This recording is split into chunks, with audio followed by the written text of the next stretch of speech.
Your first food memory, Anzac biscuits on the water. Yes, yes. My mum was a very good cook, and we used to go sailing every week, both days of every weekend, unless it was steaming with rain. And back in those wonderful days, those halcyon days of the 40s and 50s, it never rained in summer in Sydney, as I remember it. So we used to go sailing, and we'd always take lunch, but part of the lunch was Anzac biscuits. And I've never forgotten them. She made a very good Anzac biscuit. Describe how she made them. Oh, my goodness, I have no idea. No. Magic. Mother magic. But they were good. They were lovely ones. They were sort of like big and like that, and they were completely flat on the bottom because she'd obviously baked them on baking paper. And they'd come out when you were moored? When we were moored, yes. Yeah. We'd be anchored. We'd have our lunch, whatever it was, and then the Anzac biscuit would be last. Blanche, as you go back and talk about this time, I see your demeanour change into a beautiful little girl, and even your body language and your hands and your voice. Why are those halcyon days so memorable to you? I think everybody's childhood is memorable, for good or for bad. One hopes for good. Mine was very much for good. You're sort of filled with divine potential as a child, and that's how adults see you. You don't see it yourself, but I think that's how adults see you and treat you. Your second memory are Indonesian meals and meeting Bob. I lived in Indonesia in two bits. And the first time I went with my first husband, we lived a very exciting, thrilling life because Indonesia at the time was very exciting and thrilling. There'd been an abortive coup by the communists, or if you look at it the other way, which is probably more accurate, a very successful coup by the army again, and the place was in total chaos. Jakarta was in absolute chaos. My mother had a fit when I told her I was going there because she thought the gutters would be running with blood, which is why the press, that beats everything up and magnifies it. But it was still pretty scary. Not if you were a white foreigner, it wasn't. But Jakarta was under military investiture, so you were out after 10 p.m. and out before 6 a.m. and you got shot. Quite simple. So the solution to that was to party all night. From wherever you were?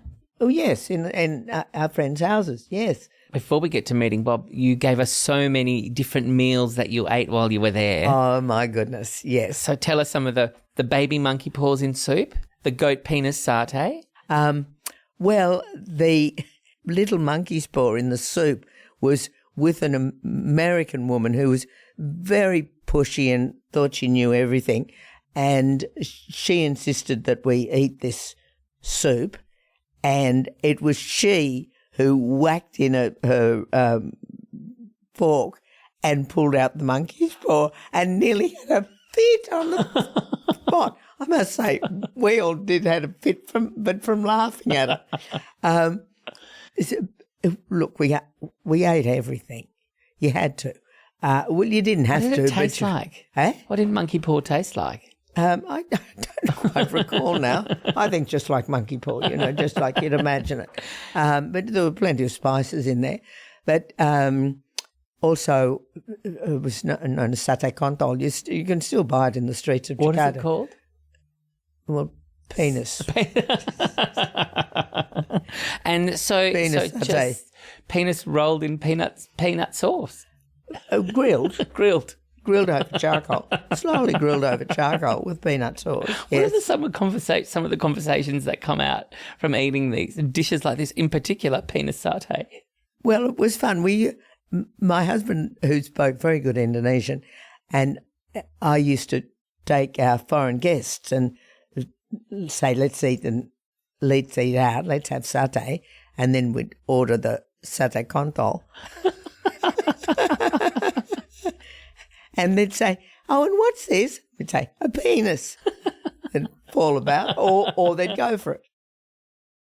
Your third food memory, dinner at Buckingham Palace with the Queen and Prince Philip. Yes. Tell us about what you ate, if you remember. Oh, I remember very well.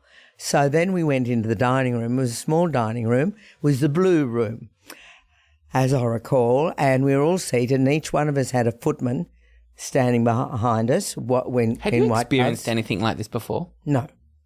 And the shoes are still slippery. Yes, but they're staying on the foot. And the footman pulls out the chair and whatnot. And that footman, or sometimes the footman was a footwoman, would exclusively serve you. So our first course, I must admit, I can't remember, but it was some sort of cold soup.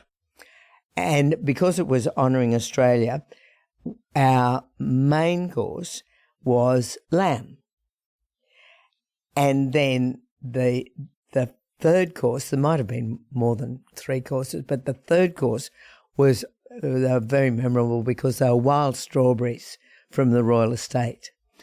And what was fascinating was I was sitting next to Malcolm Fraser, and he was watching the prince eat, and Fraser said to me at one stage, "Look, the prince has finished his strawberries and the queen's still only eating a lamb."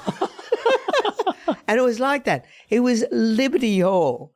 There was zero protocol. It was so relaxed. Was it for this? Do you think it was for this particular dinner? No, I think